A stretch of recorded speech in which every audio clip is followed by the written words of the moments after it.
Mu gihe imyigaragambyo n'intambara za hato na hato zikomeje kujya mbere muri aka karere k'ibihugu byo mu burasirazuba bwa Afurika, mu gihe rero umwuka mubi ukomeje gututumba hagati yabyo, haribazwa uwahiga undi mu mbaraga za gisirikare haramutse habayeho umurwano weruye hagati y'ibihugu byombi. Dushingiye ku mibare n'ibipimo bihari, twabakoreye urutonde rw'ibihugu 8 bigize umuryango wa Afurika y'Iburasirazuba n'uko birutanwa mu ngufu za gisirikare. Ese wowe uratekereza ko ibihugu nk'u Rwanda, Burundi, Uganda na Tanzania byaba biri ku mwanya wa kangahe kuri uru rutonde? Ese bifite ubuhe bushobozi mu bya gisirikare? Ku musozo w'iyi video kandi uraba wamaze gusobanukirwa neza ibigenderwaho habarwa ubushobozi bw'igisirikare cy'igihugu runaka. Icyo usabwa ni ukureba iyi video yose mpaka ku musozo ugasobanukirwa. Mbere gato yo kwinjira mu bushobozi bw'ibi bihugu mu bya gisirikare, biradusaba kubanza kumva neza imiterere y'uyu muryango n'impamvu wagiyeho. Uyu muryango wa Afurika y'Iburasirazuba ugizwe n'ibihugu 8: Kenya, Tanzania, Uganda, Burundi, u Rwanda, Repubulika Iharanira Demokarasi ya Kongo, South Sudan ndetse na Somalia iherutse kwinjiramo vuba. Uyu muryango wa Afurika y'Iburasirazuba uba ari igihugu kimwe cyaba ari kimwe mu bihugu binini cyane ku isi, kubera ko cyaba kiruta ibihugu byose 27 byo mu muryango w'ubumwe bw'Uburayi. Kubera ko ibi bihugu byo mu muryango wa Afurika y'Iburasirazuba biteranyije ko ari 8, byagira metero kare zirenga miliyoni 5, kandi ibi bihugu 27 byo mu muryango w'ubumwe bw'Uburayi byose hamwe biteranyije byaba bifite metero kare zigera kuri miliyoni 4 zirengaho gato. Uyu muryango ni munini cyane ku buryo niyo habayemo ibibazo bigira ingaruka ku isi hose, uyu muryango wa East African Community wagiyeho ngo woroshye ubucuruzi muri ibi bihugu ndetse no gukemura amakimbirane ya politiki hagati muri byo. Ariko ubu igitangaje nuko buri gihugu muri ibi gihora kiryamiye amajanja kikeka ko mugenzi wacyo yagitera. Birumvikana neza ko ibi atari ibintu byagakwiye kuranga ibihugu bibarizwa mu muryango umwe. Aha rero niho ibibazo bitangira kwibazwa na benshi. Bati ese buriya ninde ufite imbaraga nyinshi kurusha abandi? Hanyuma se ninde uri hanyuma y'abandi bose mu bya gisirikare ndetse n'ibindi? Iyi niyo mpamvu rero twabateguriye urutonde rw'uko ibihugu bikurikirana mu bya gisirikare muri aka karere kacu, ndetse muraza kumenya n'ibigenderwaho hakorwa urutonde nk'uru.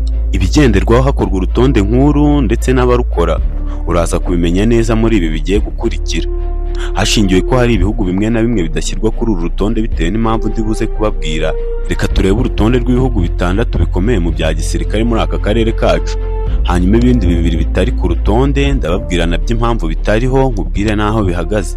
Birashoboka ko wagiye mu birori byinshi ariko ukajya ubisohokamo utabyishimiye, ukibaza ikibura ngo bibe byiza ukakibura, ariko muri bike wagiyemo ukabasha kubyishimira.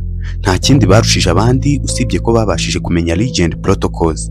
Aba bagufasha gutegura ibirori, amakwe, amasabukuru, inama zigiye zitandukanye n'ibindi, bakabitegura neza ku buryo aho wari kuzakoresha miliyoni uhakoresha 200,000, kubera ko bafite ubunararibonye bwo gukorana n'ibigo byinshi bigiye bitandukanye ndetse n'uburambe bw'imyaka itari mike muri aka kazi.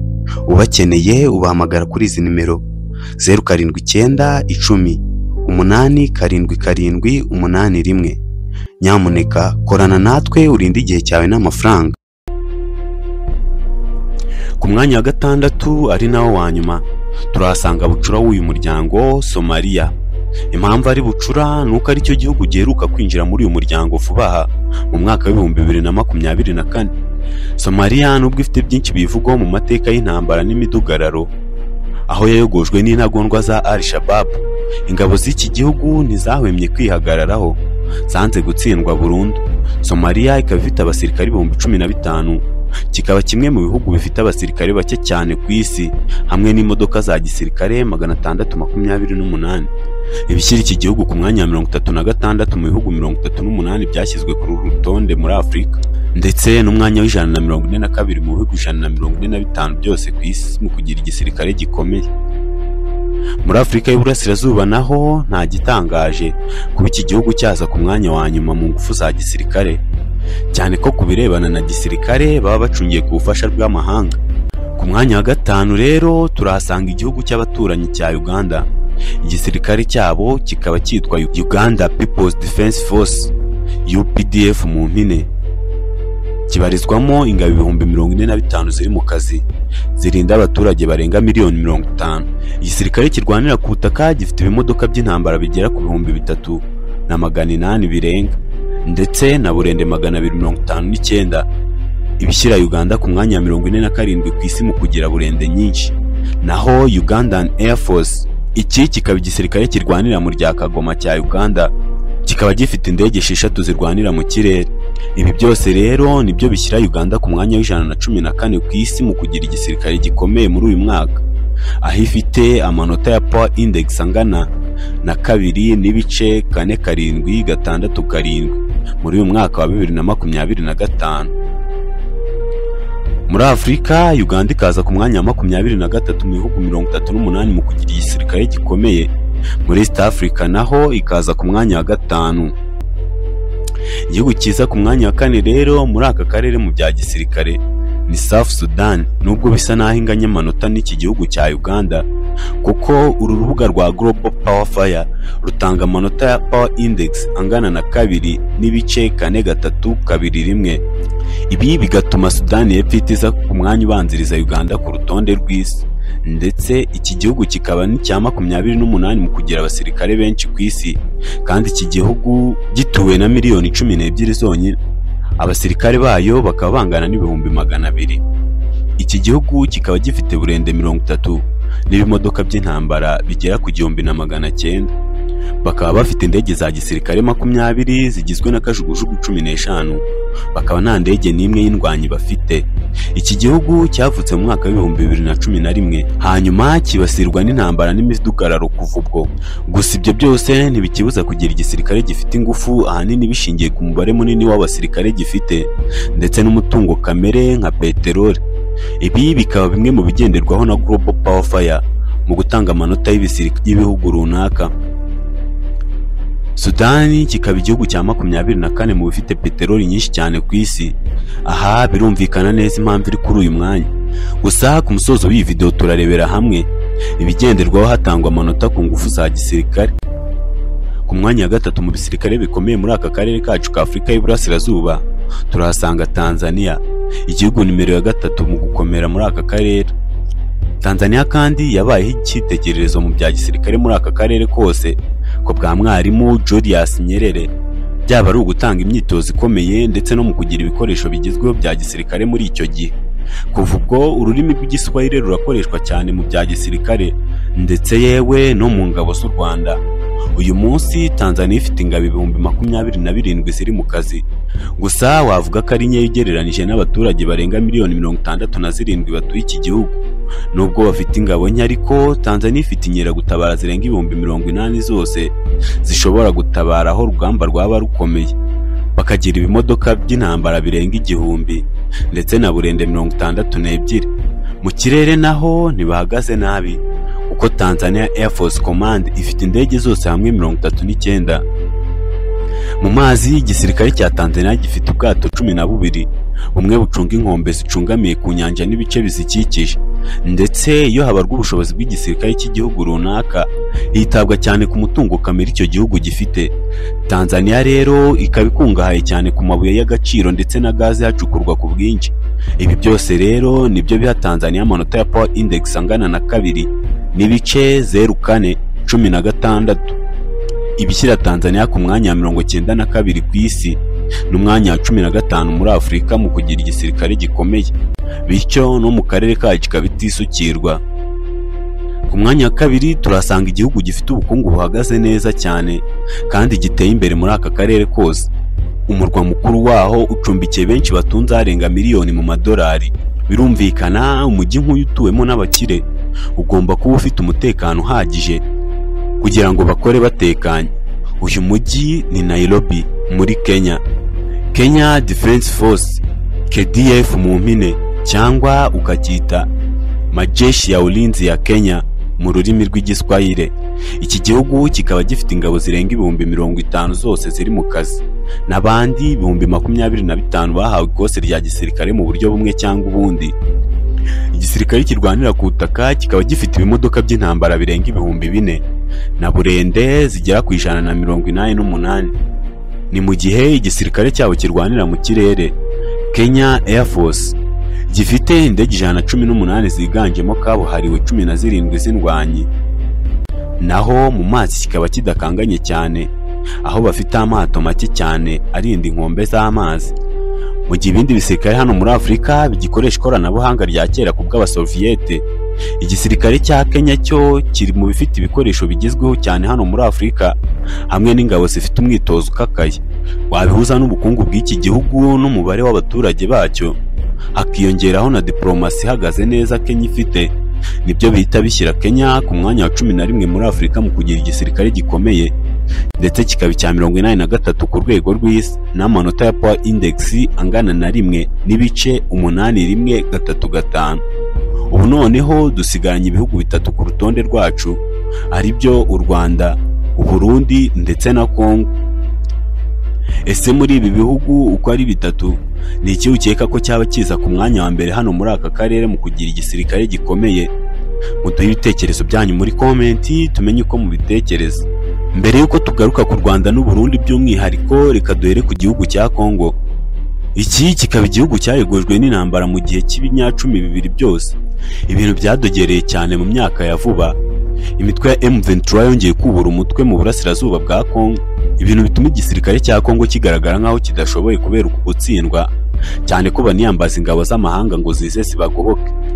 Mu buryo bugaragarira amaso, ingabo za Congo ziri hanyuma y'izindi zose muri aka karere, ariko aha ni igihe urebesheje ijisho. Yego nta myitozo ikakaye n'ikinyabupfura biranga ingabo za Congo, ariko hejuru y'ibi bintu byose hari ibindi bintu bigenderwaho hapimwa ubushobozi bw'igihugu mu bya gisirikare, nk'uko abahanga bo ku rubuga rwa Global Power Fire babigaragaza. Reka tubisobanure neza. Ni ukuvuga ngo urutonde rukorwa n'urubuga rwa globalfirepower.com. Aba bakaba abahanga mu bya gisirikare baturutse imihanda yose ku isi, aho hagenderwa ku bintu binyuranye nk'ubwoko bw'intwari igihugu gifite, ndetse hakitabwa cyane no ku bukana bwazo, ikoranabuhanga rya gisirikare, imitungo igihugu gifite, ingano y'igihugu ndetse n'ibindi. Imitungo kamere igihugu gifite ishobora kukigoboka mu bihe by'amage, ndetse hakanarebwa ku mubare w'abasirikare n'imyitozo bafite, umubare w'abaturage batuye igihugu ndetse n'ibindi byinshi cyane. Ibi byose rero nibyo bihabwa amanota na Power Index. Uko amanota yegera ku mubare wa 0, niko igihugu kiba gifite igisirikare cy'intarumikwa. Ikiza ku mwanya wa mbere ku isi ni Leta Zunze Ubumwe za Amerika, birumvikana, aho ifite amanota cyangwa Power Index ya 0.0744. Hanyuma uko aya manota ajya hejuru cyane, niko igihugu kiba gifite igisirikare cyoroheje. Igihugu cya nyuma kuri uru rutonde ni Butani, aho gifite amanota ya Power Index angana na 6.3934. Gusa Global Firepower ikora urutonde rw'ibihugu 145 byonyine. Birumvikana neza ko hari ibihugu bitari bike bitagaragara kuri uru rutonde. Dushingiye kuri ibyo rero, Congo ifite ubuso bunini cyane, hari igihugu nimero ya 2 muri Afurika mu bunini, ndetse kikaba n'icya 11 ku isi. Ikindi kintu kigenderwaho cyane, ndetse cyane mu kubara ingufu za gisirikare mu gihugu, uko igihugu kigira abaturage benshi ni nako kiba gifite amaboko menshi yo kukirwanirira. Congo ikaba ifite ingabo zirenga 200,000 zose hamwe, bagizwe n'ibihumbi 166 bari mu kazi, ndetse n'inkeragutabara 41,000. Gusa iyo habarwa abantu bashobora kujya ku rugamba, saba gusa bavugwa, ahubwo habarirwamo n'abaturage basanzwe ariko batitwa abaturage, kuko nabo baba babaye abasirikare. Dore uko bigenda. Congo ituwe na miliyoni zirenga 115 z'abaturage. Abashobora gukora umurimo wa gisirikare muri aba ni miliyoni 31. Aba bakaba bamwe bafite imyaka ibemerera gukora uyu murimo, ariko abenshi bakiri abasivile birumvikana. Gusa habaye intambara, aba baratoranwa bakaza ku rugamba gutanga umusada, aho bamwe bajya gutoza imirwano, abandi bagahugurirwa mu byo gukora mu nganda, bakazajya bakora ibikoresho byifashishwa n'aba basirikare ku rugamba, guhera ku myambaro kugeza ku masasu akoreshwa ku rugamba. Gusa ibi ntibikunze kubaho, kuko igihe kizwi biherutse kubaho ni mu ntambara y'isi ya kabiri yose, Second World War, aho ibihugu byinshi ari uko byari bimeze, byinjizaga abasivile benshi mu bikorwa by'intambara ku kigero kitarigeze kigaragaraho na mbere. Hagendewe ku muvuduko abasivile batotwagaho muri ibi bihe by'intambara ya kabiri y'isi yose, nanone tukagereranya n'abaturage ba Congo, haramutse habaye intambara ku buryo bisaba abantu benshi hagati y'amezi 6 n'amezi 12 Kongo yabimaze gutoza abagera kuri 1,200,000. Rero umubare munini w'abaturage werekana ubushobozi buhambaye bw'igihugu mu kuba cyarwana intambara igihe kirekire kitaratsindwa. Hejuru y'abaturage ba Kongo kandi haniyongeraho umutungo uhambaye cyane w'iki gihugu, aho ubarirwa mu gaciro ka triliyoni 24 z'idolari. Uyu nawo ukaba ugenderwaho mu gupima ubushobozi bw'igisirikare, kuko uyu mutungo wafasha igihugu nubwo cyaba kidafite amafaranga, kigahabwa intwaro n'ibindi byangombwa mu ntambara. Ibi byose rero bishyira Kongo ku mwanya wa 8 mu kugira igisirikare gikomeye muri Afurika. Dushingiye kuri ibi rero, Repubulika Iharanira Demokarasi ya Kongo yahita iza ku mwanya wa mbere mu kugira igisirikare gikomeye muri Afurika y'Uburasirazuba, dushingiye no ku manota ihabwa n'urubuga rwa Global Firepower. Gusa nubwo Kongo ishyirwa kuri uyu mwanya, ahanini bigirwamo uruhare n'ingano y'iki gihugu, umutungo kamere ndetse n'abaturage benshi batuye iki gihugu. Ariko benshi hirya no hino bahuriza ku kuba ingabo za Kongo nta mwitozo ukarishye zihabwa, ndetse zikaba zidafite n'ubumenyi buhagije bwo gukoresha intwaro za gisirikare zikomeye nk'ibibunda bya rutura, indege z'intambara ndetse n'ibindi. Kongo ifite umwanya mwiza mu nyandiko, ariko wagera ahantu ibintu bibera ukahasanga ibitandukanye n'ibyo wasomye. Aho ugejeje iki kiganiro ndabizi urimo uribaza uti se bishoboka bite, kandi se u Rwanda, u Burundi byo bihagaze bite? Nk'uko twabivuze haruguru, ku rutonde rugaragara ku rubuga Global Firepower hagaragaraho ibihugu 38 bya Afurika gusa. Muri ibi u Rwanda n'u Burundi ntibirimo. Ese byaba bivuze ko ibi bihugu bidashoboye? Bitewe n'amakuru twakusanyije twakuye ku rubuga rwa CIA, reka duhere ku ngabo z'u Burundi, aho bivugwa ko iki gihugu gifite intwaro za kera ndetse nyinshi muri zo bakaba banazigura buboro, kuko bazigura zarakoreshejwe mbere, ugashyiraho n'umwitozo udahagije uhabwa abasirikare b'iki gihugu ndetse n'umubare w'abagituye. Iki gisirikare nta kabuza cyaza mu byanyuma kuri uru rutonde, kubera ko gishobora kuza wenda hagati ya Somalia na Sudani y'Epfo. Birumvikana cyaba kibanziriza igihugu cya nyuma. Nk'uko twabivuze kandi haruguru, u Rwanda narwo ntirugaragara kuri uru rutonde rwa Global Firepower. Nabwo mureke twifashisha uru rubuga rwa CIA World Factbook. Ikintu cya mbere bahita bakubwira ni uko ingabo z'u Rwanda RDF ari zimwe mu ngabo zifite imyitozo ikarishye cyane, ndetse zikaba na zimwe mu zifite ubunararibonye ku rugamba. Iyi nteruro niyo 100%, kubera ko n'andi mashakiro yose wajyaho, yaba Google, ChatGPT yewe na DeepSeek, naho bakubwira ibidahabanye n'ibi ku ngabo z'u Rwanda. Urubuga CIA rutubwira ko RDF igizwe n'abasirikare barenga 33,000, harimo 32,000 barwanira ku butaka ndetse n'igihumbi barwanira mu kirere. 6% kandi by'abasirikare b'u Rwanda bose ni abagore. Ibyongera gushimangira ihame ry'uburinganire muri iki gihugu. Inyandiko nyinshi cyane kandi zikomeza zerekana ko RDF iherutse guhabwa ibikoresho bya gisirikare bigezweho. Ibi bikajyanirana n'imyitozo ikarishye abasirikare b'u Rwanda bakomeje guhabwa, ibyitwa military modernization. Ibi bikanagaragarira mu butumwa bw'amahoro izi ngabo zikunze kwitabira, yaba muri Central Africa ndetse no muri Mozambique n'ahandi. Nubwo bimeze bityo ariko ngo RDF iracyakoresha ibikoresho bya kera bikagenda byungikanya n'ibigezweho. Gusa RDF ikabizwiho ubuhanga buhanitse bwo gukoresha ibikoresho by'ikoranabuhanga mu bya gisirikare. Ibi byigaragaje neza mu minsi mike ishize, ubwo RDF yaburizagamo ibisasu byari byoherejwe Rusizi na Rubavu. Ibikora yifashishije ubwirinzi bwa Sky Dragon 50 bukorwa n'Abashinwa. Ibi byose rero nibyo bituma abashakashatsi benshi bavuga ko u Rwanda rufite igisirikare cy'intarumikwa. Tugendeye kuri ibi byose twakusanyije kuri izi mbuga, u Rwanda rwaza mu myanya y'imbere muri Afurika mu bihugu bifite ibisirikare bikomeye. Ariko nk'uko twabisobanuye neza, ibi si byo byonyine bigenderwaho habarwa ubushobozi bw'igisirikare, ahubwo hitabwa no ku bukungu bw'igihugu, ingano yacyo, umubare w'abaturage, imitungo kamere ndetse n'ibindi. Ibi rero byatuma udahita uvuga ko u Rwanda ari cyo gihugu cya mbere cy'intarumikwa muri aka karere. Ibi byose rero iyo bigendeweho, u Rwanda rushobora kuza ku mwanya wa 3 cyangwa 4 mu kugira igisirikare gikomeye muri aka gace kacu. Njyewe nitwa Fred Brown, ndagushimiye ko ugeze ku musozo w'iyi video. Nagusaba gukora like ndetse na subscribe kugira ngo ujye ubona ibiganiro byacu nk'ibi.